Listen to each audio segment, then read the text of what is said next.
స్వామి మధ్యాహ్నం భోజనం మా ఇంట్లో ఏర్పాటు చేసేసాను, వెళ్తారండి. భోజనం అనకూడదయ్యప్ప, భిక్ష అనాలి. కన్ని సోమన్ కదా స్వామి, ఇక మీదట ఇవన్నీ తెలుసుకోవాలి. సరే టైం అయిపోతున్నది, వెళ్దాం రండి స్వామి. నువ్వు వెళ్తా ఉండో, మాకు కొంచెం పని ఉంది, వెనకాలనే వచ్చేస్తాం. మనకేం పనుంది స్వామి? అది మళ్ళీ చెప్తానులే, మీరు వెళ్ళండి సార్, మేము వచ్చేస్తాము. సరే స్వామి. మంచి వెజిటేరియన్ హోటల్కి వెళ్దాము పద. ఆ స్వామి ఏర్పాటు చేస్తున్నాడు కదా స్వామి. నేను వాళ్ళ ఇంట్లో తినను స్వామి. ఎందుకు? వాళ్ళది వేరే కులం.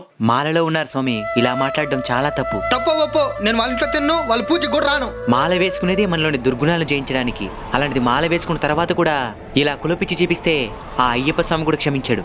మీరు వస్తారో రారో, నేనైతే తప్పకుండా వెళ్తాను.